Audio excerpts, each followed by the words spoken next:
Development Broadcasting.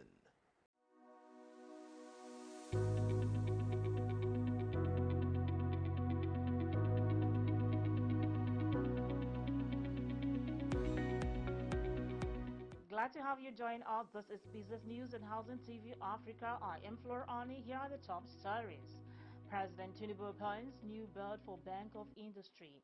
No ban on Nigerian airlines by U.S. authorities, confirms federal government. CBN records 3.42 trillion naira increase in bank deposits. Federal government crackdown on illegal mining activities in Kogi and Ondo states. Kaduna State partners Hawaii on Smart City projects. Stock market records 2.82 billion shares traded, financial services lead. Now the news in detail. President Bola Tinubu has appointed a fresh board for the Bank of Industry.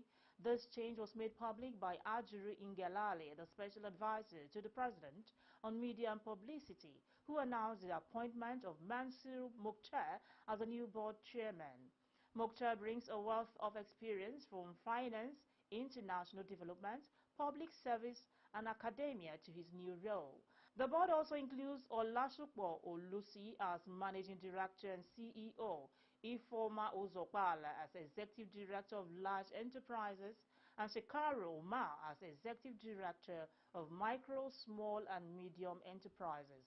Other members include Hussein Effiong, Mabel Ndagi, and Rotimi Akinde, covering key roles in corporate services, public sector interventions, and corporate finance and risk management, respectively. Non-executive members include Tajuddin Dati Ahmed from the Ministry of Finance, Adedamola Olufemi Young from the Central Bank of Nigeria, and Isaac Adefemi Agoye from the Manufacturers Association of Nigeria. Additionally, Mohamed Bala Oreoluwa Adeyemi and Suleiman Musa Kadira serve as independent, non-executive directors. Nigeria has reiterated its commitment to enhancing economic relations with Indonesia, with a particular focus on untapped opportunities between the two nations. This was highlighted during the second Indonesia-Africa Forum held in Bali from September 1 to 3, 2024. Representing President Bola Tinubu at the event, Minister of Information and National Orientation, Mohammed Idris, emphasized Nigeria's dedication to forming stronger partnership with Indonesia.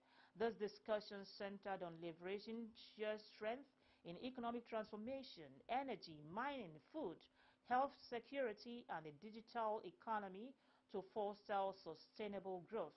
The forum, attended by leaders from across Africa and Indonesia, underscored the significant economic potential between the regions, with a combined population of over 1.7 billion and a GDP of $4.4 trillion. Nigeria's active role in the African Continental Free Trade Area was also highlighted as a crucial element in boosting intra-African trade and industrialization. The event served as a strategic platform to reinforce ties between Indonesia and Africa, promoting dialogue, partnerships, and sustainable development in key sectors such as trade, investment, and energy. The Central Bank of Nigeria has recorded a significant increase in deposits from banks, reaching a weekly high of 3.42 trillion naira. This spike followed the announcement of adjustment to the standing deposit facility rate, which now operates at an asymmetric corridor of plus 500/100 basis points around the monetary policy rate. The SDF rate for bank deposits was increased to 25.75%, while the standing lending facility was adjusted to 31.75%. The CBN's move to raise both the SDF and XLF rates aims to manage liquidity levels and curb inflation, which has been exacerbated by excess cash in circulation. As of the end of August, banks had borrowed over 3.02 trillion naira from the CBN's SLF window. Experts suggest that these adjustments will impact the banking sector, influencing the cost of funds and the interest rates offered on loans and deposits, while also reinforcing the expectation of a rally in the market. The Federal Ministry of Solid Minerals Development has intensified its crackdown on illegal mining activities in Kogi and Ondo State, leading to the arrest and persecution of several suspects.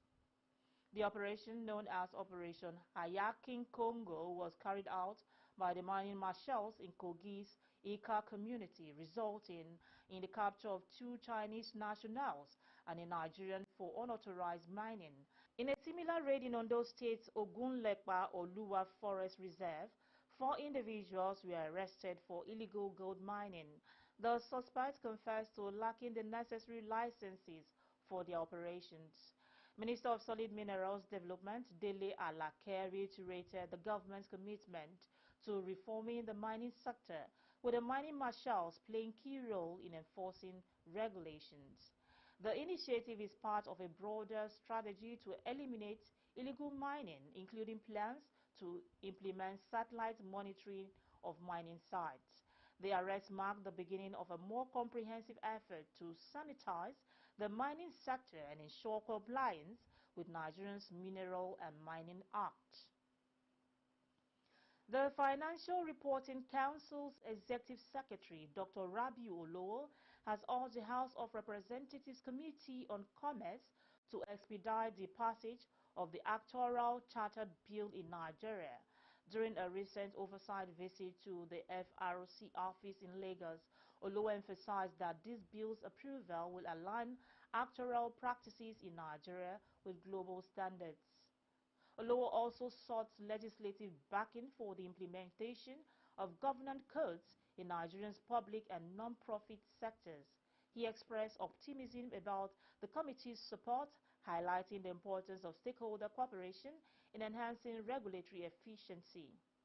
Munir Ahmed, chairman of the House Committee on Commerce, reassured the FRC of the National Assembly's commitment to fostering a conducive business environment in Nigeria. He emphasized the need for policies that drive economic growth and safeguard investment.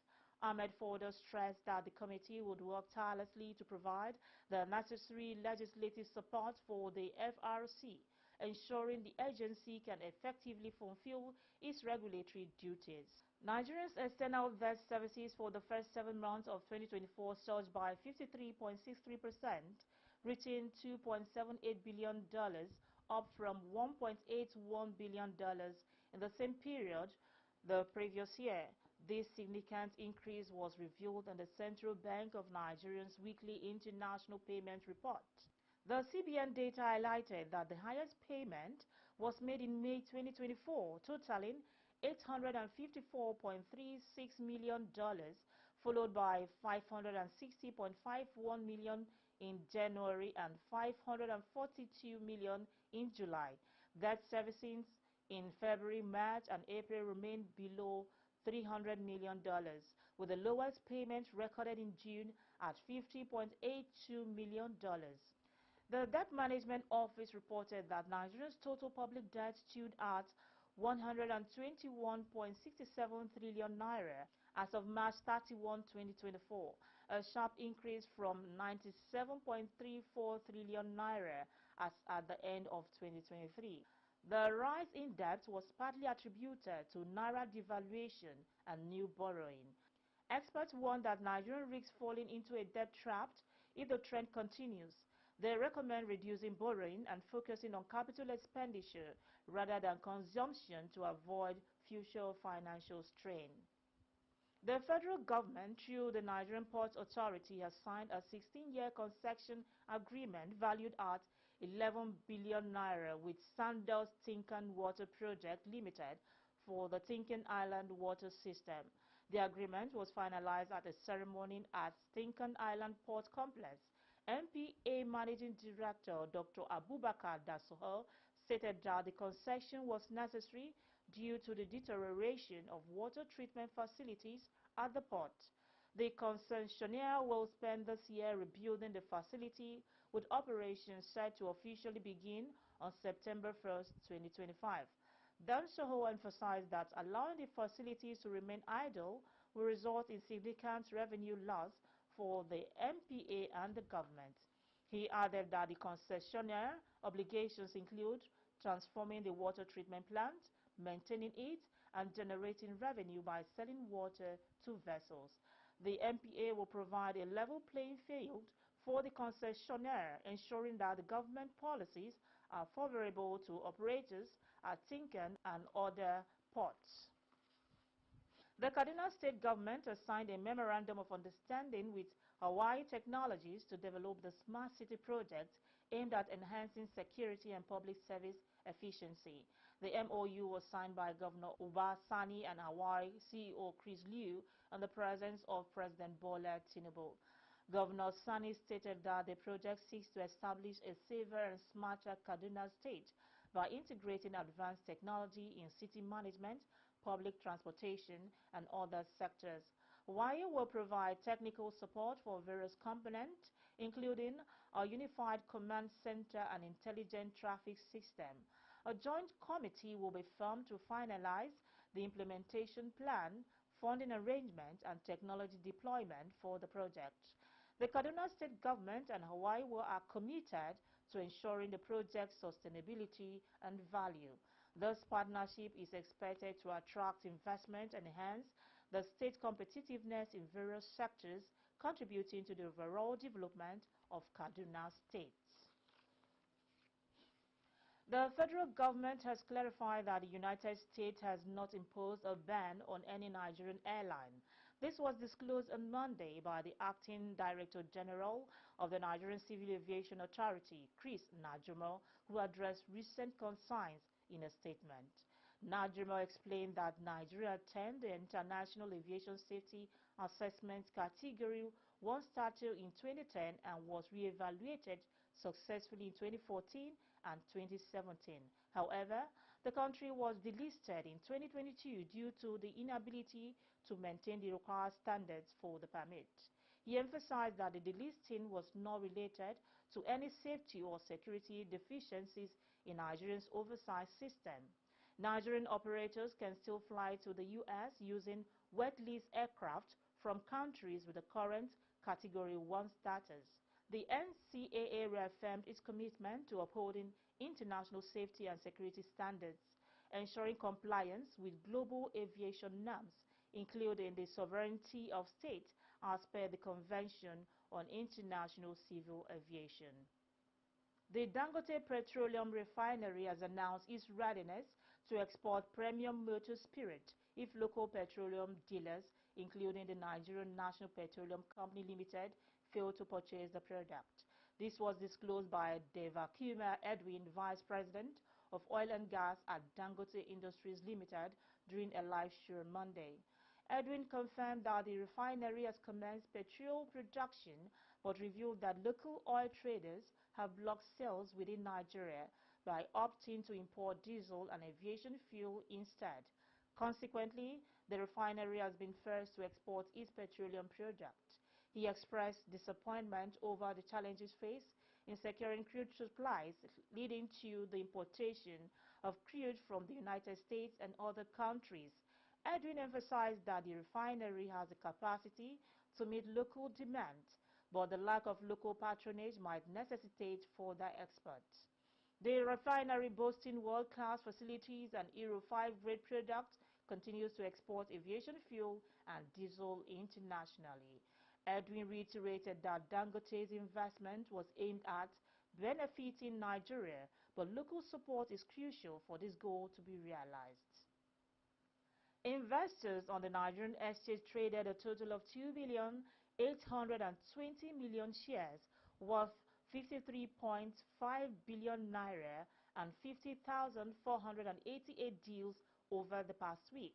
This represents a significant decrease in volume compared to the previous week, where 5,640,000,000 shares valued at 33,050,000,000 naira were exchanged in 42,006 deals.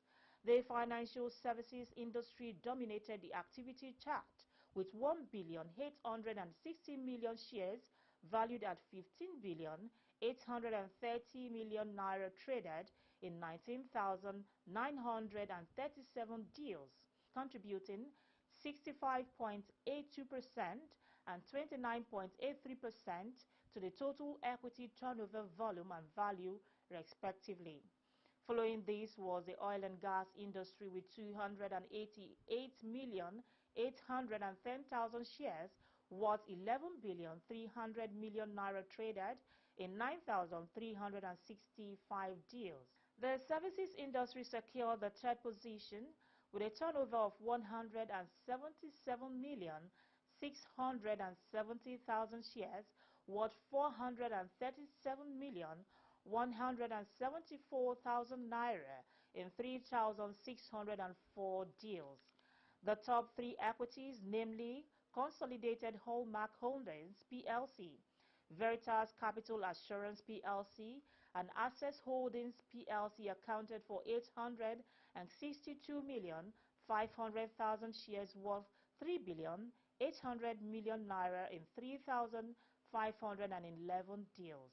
In total, 56 equities appreciated in price during the week, while 26 depreciated and 69 remain unchanged, showing a mix of market reactions compared to the previous week. That's the most we can take on Housing TV Africa's business news, but before we go, here's a recap of our top stories. President Tinubu appoints new board for Bank of Industry. No ban on Nigerian airlines by U.S. authorities, confirms federal government. CBN records 3.4 trillion naira increase in bank deposits. Federal government cracked down on illegal mining activities in Kogi and Ondo states. Cardinal State partners with Hawaii on smart city projects. Stock market records 2.82 billion shares traded, financial services lead. To get more news in the housing sector, subscribe to Housing TV Africa on YouTube. Follow Housing TV Africa on all social media platforms.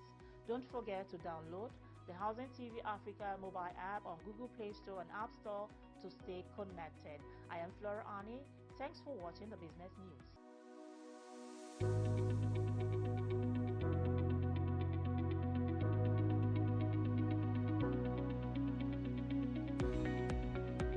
Visit Housing TV Africa on YouTube and click on the subscribe button. Subscribe to Housing TV Africa to stay updated on latest happenings in Nigeria's housing sector. Follow our social media pages, like and share our posts. On Facebook, Housing TV Africa. On Twitter, Housing TV Africa. Instagram, Housing TV Africa.